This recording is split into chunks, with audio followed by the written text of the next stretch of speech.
Good morning and welcome back to News and Views with myself, Salalo Makwidiri. And in a bit, we'll be bringing you a deeply sobering story about the escalating humanitarian crisis in Gaza, where the situation continues to deteriorate with devastating consequences.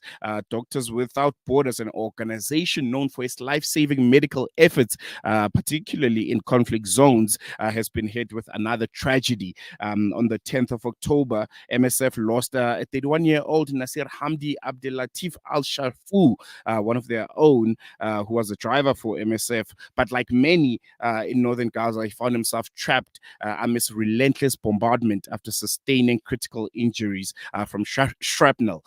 He passed away in a hospital that could not provide the care he desperately needed due to overwhelming patient numbers and dwindling medical resources. Nasir leaves behind a wife and two children, and he's the seventh MSF staff member to be killed in this war on Gaza. And this underscores the harrowing toll this war has taken, even on those who are trying to help. And to help us discuss the grave challenges MSF faces in northern Gaza, we are joined by Claire Waterhouse.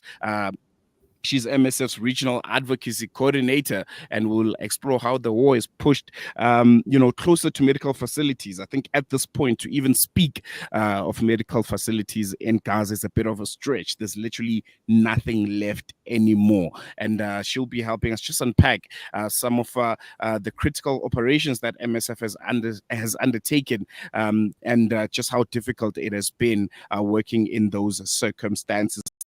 Claire, good morning. Thank you so much for joining us. Welcome to Salam Media. I really appreciate you giving us your time. Morning. Thanks so much for having us. We appreciate it. I think first and foremost, I think if you can just to give us context about just how difficult it has been for Doctors Without Borders since the 7th of October to be working in Gaza. I mean, I just mentioned when I was doing my intro that you've now lost, your seventh colleague since this conflict has began. I'm sure it has been really, really difficult for those that are on the ground and for the organization generally working under such horrendous, circumstances. Yeah, you're right. We have had yet another sad loss this week, which is just devastating for us every single time it happens. And exactly as you said, since October 7th, it has been nearly impossible to do our jobs. We are present always in any place or any country to be able to provide humanitarian aid, free medical care, whatever is needed by vulnerable populations. And since October 7th, it's just become more and more difficult, more and more dangerous for us to do that. We find that increasingly hospitals are a target.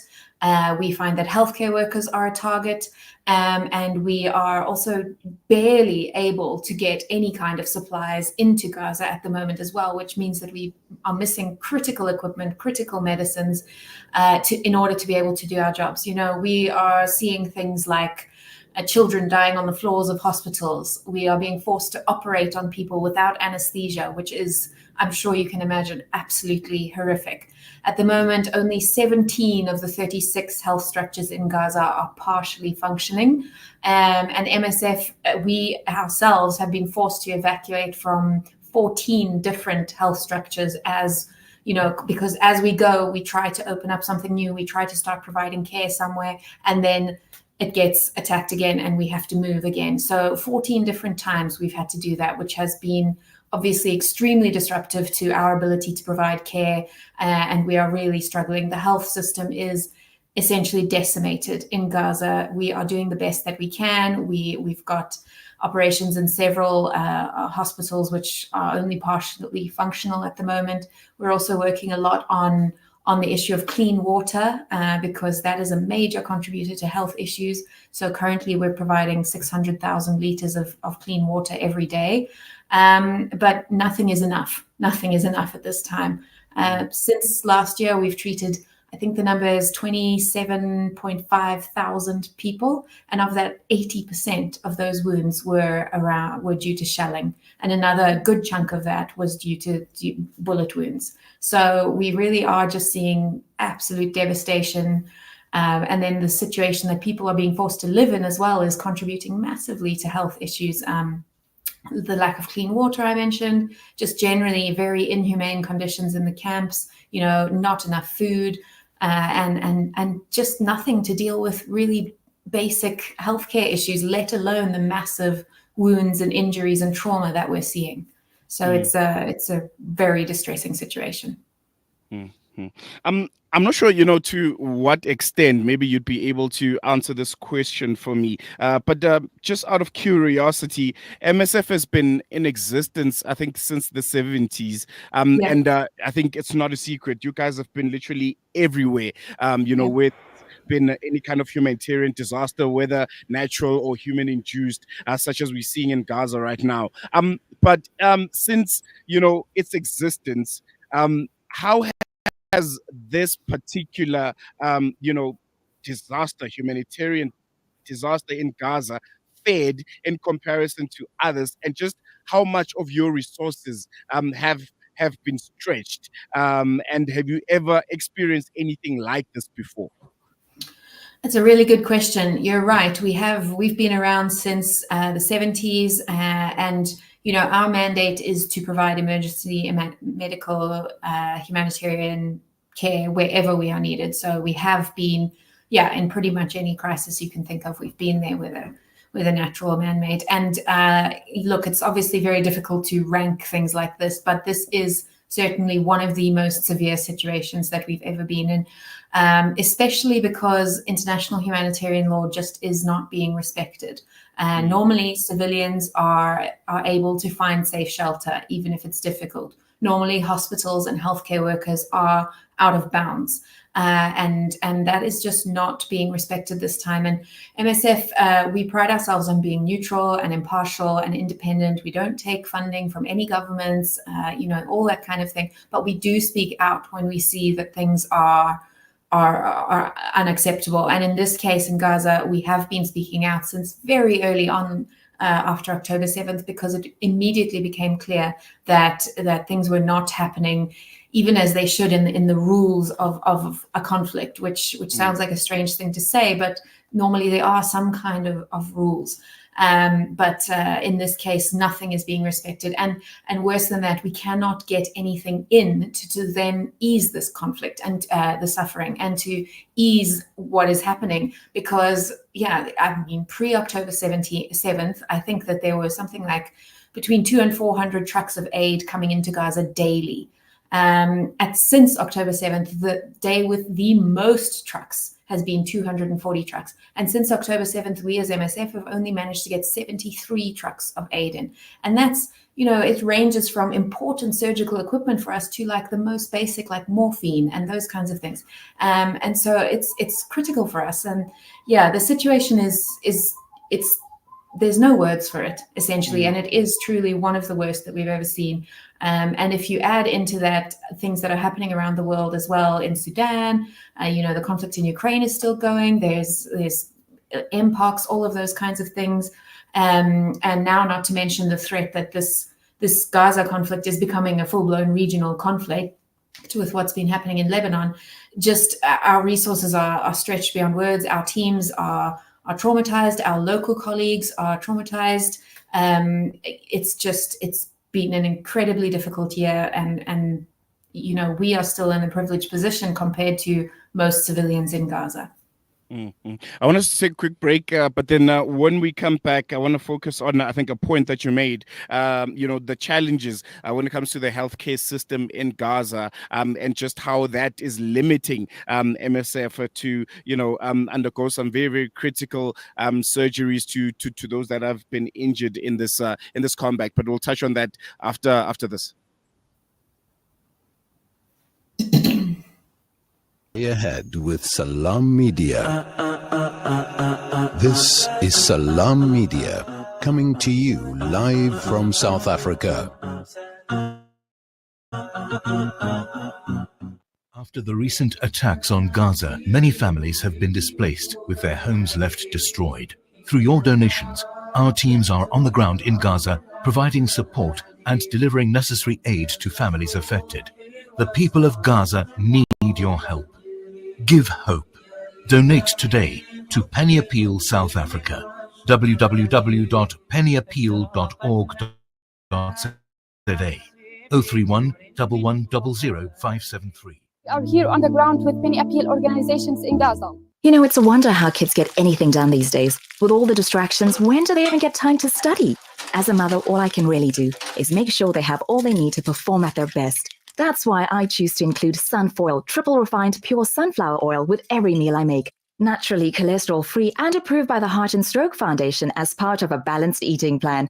So whether I'm cooking, frying or baking, I know every dish will be a wholesome one. Sunfoil, now we're cooking. Join Hamza on his exclusive South African tour as he shares his personal experiences, never before seen footage, and powerful insights on the ongoing genocide in Gaza. This house I'm standing on is completely destroyed. This war should stop. These 5 houses was full of civilians. We are here in the middle of a Zahra neighborhood. People gathering here, trying to help people. The whole neighborhood is already destroyed. This is more than just a talk. It's an invitation to witness Gaza through the lens of Hamza Sha'alan. Don't miss this opportunity to meet the photojournalist who brought Gaza's pain and perseverance to the world in its darkest moments. Hamza Sha'alan, Rafah border, Gaza. Follow Salam Media on social media pages for more on this tour and be part of the conversation. Discover the Africa of your dreams and surround yourself with her spectacular beauty. Relax beneath her serene sunsets and explore wildlife at its natural best. It's where the pride of Africa comes together. The Kwantu Private Game Reserve. Get to know the Big Five or cruise on an elephant safari game drive. Interact with lion and tiger cubs and enjoy world-class halal cuisine while we pamper you during your 5-star stay. Indulge in the true African experience. For reservations, call now on 042-203-1400 or visit kwantu.co.za. The Kwantu Private Game Reserve, the place of gathering. Valley's Motor Spares. We supply motor spares and accessories for all makes and models of motor cars, LDVs, bakkies, trucks, and earth-moving equipment. We deliver on time, every time. Please contact us via WhatsApp on 014-592-0925 or call 014-592-0925 or visit 28 Zenderling Street, Rustenburg. Remember the name, Valley's Motor Spares. Connect and stay ahead with Salam Media. This is Salam Media, coming to you live from South Africa. Welcome back. Still tuned in to Salam Media with myself, Salailo Makwidiri, on News and Views. The time is 21 minutes past 8, and we're still talking to MSF Southern Africa representative Claire Waterhouse. And we just were about some of the challenges that they've been facing since the 7th of October, and just how challenging it has been for MSF to operate in Gaza. Claire, thank you so much for staying with us. Before we went on the break, I wanted to touch briefly on the targeting of hospitals in Gaza right now. We've heard that there's still a few hospitals that are partially operating but are completely overwhelmed. What are some of the consequences that MSF has witnessed as a result of the strain on Gaza's healthcare system? Yeah, it's really bad in terms of that. So we mentioned about healthcare systems being attacked, and during the break I checked, and so we have recorded since October 7th 1,039 attacks on healthcare facilities, and we believe that there are at least 880 healthcare workers across Gaza who have been killed, another 300 and something who've been arrested since October 7th. So that really does give you an idea of the level of targeting that is being experienced, which is that in and of itself makes the job incredibly difficult. But what we're seeing essentially is that structures are barely standing in many cases. Even where we can do a little bit of rehabilitation of structures, it's not even close to what it would have been pre-October 7th.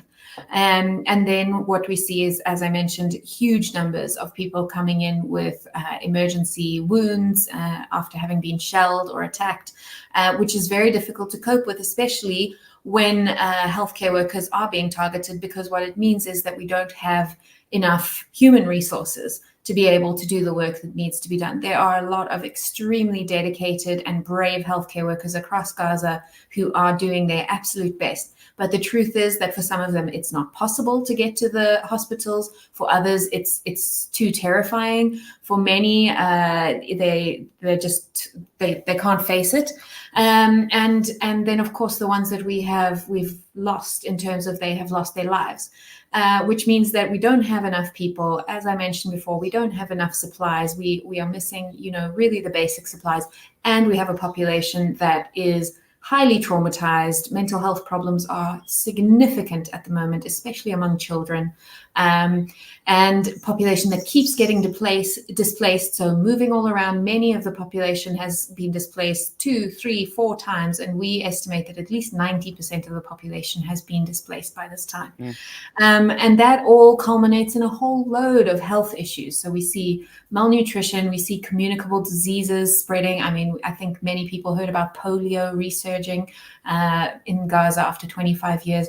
We're supporting with the vaccine campaign for that. And then, as I mentioned, the clean water issue. But of course, remember that people are still people, as well as all these emergency issues. There's just the day-to-day health issues. There are still people who have diabetes and people who have cancer and people who have high blood pressure. There are people getting pregnant, there are babies being born. All of that standard primary health care. Also, it is so difficult to provide even the most basic care at this point to make sure that people have access to chronic care medication as well. It's extremely difficult, and it's really leading to everyone having to make extremely tough choices, because what we see are patients who could survive in normal situations who we are not able to save because we don't have what we need. I want to touch a bit on the healthcare workers in Gaza right now. I think being stationed there for almost a year and working in these Armageddon-like circumstances must be really, really difficult for them. When it comes to how they themselves are coping, psychologically, what are you gathering on the ground? I'm sure you must be getting some really, really sad stories for those that are witnessing these deaths almost every single day, and not being able to do anything about it because what you can do is so limited and you don't have the right resources to help those that are in need. Yeah, absolutely. So, I mean, we've got around 700 Palestinian colleagues, local colleagues in Gaza.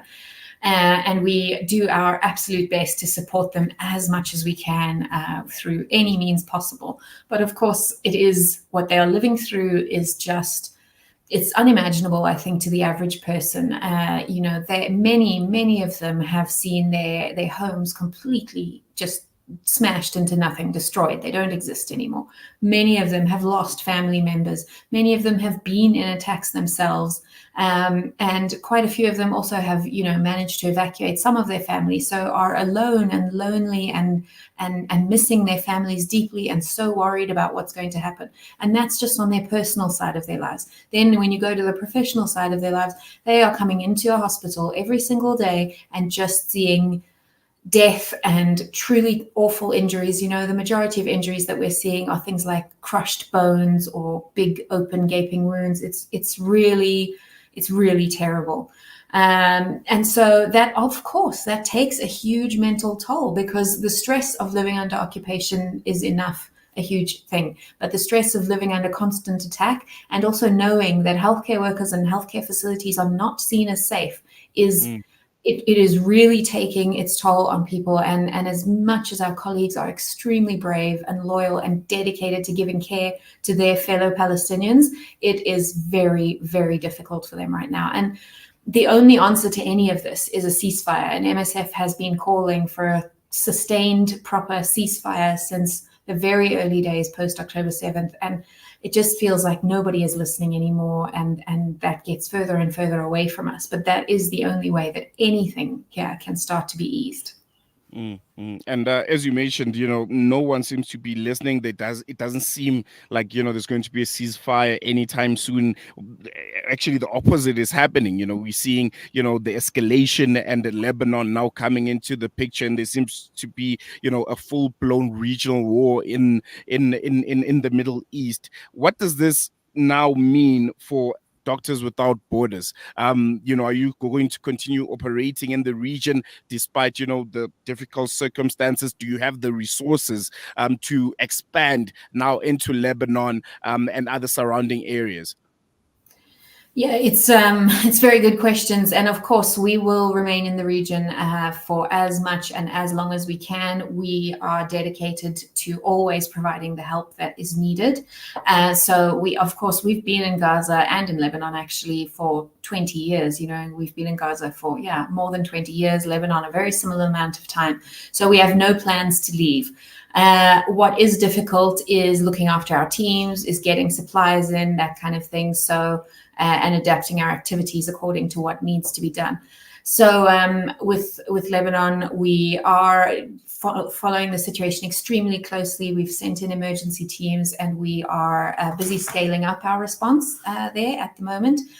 So just at the moment, really trying to respond wherever we can there, wherever it's needed. And then, of course, with Gaza, we have absolutely no plans to leave, and we are, in fact, always doing our best to scale up operations. So currently, I think we're in 3 major hospitals, and we're trying to provide both primary healthcare, so normal sort of healthcare needs, as well as emergency care, plus, of course, things like water, etc.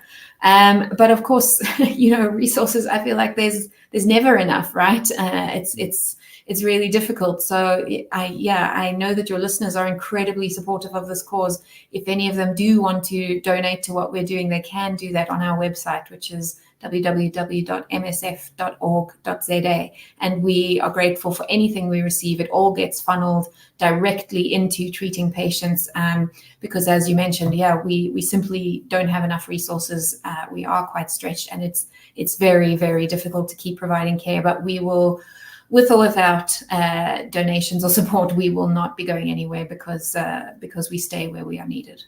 I think we're going to leave it on that note. Claire, thank you so much for giving us your time and unpacking, I think, and drawing for us quite difficult picture to imagine on the lived realities in Gaza and just how difficult it has been for your teams also. Really appreciate it. Thank you so much. Thank you. Claire Waterhouse coming to explain what's currently happening in Gaza, and I don't think it's anything that at this point any of us didn't know, but just to hear it from someone that's so closely involved with the organization that has boots on the ground in Gaza was quite eye-opening. We're going to take a quick break. When we come back, I will be shifting our focus to Canada and India relations, which are now seemingly on edge and unraveling tensions behind the diplomatic crisis. We'll be speaking to Kashmir Observer head journalist Nazir Kanya, who's going to be helping us unpack this further. More on that after this.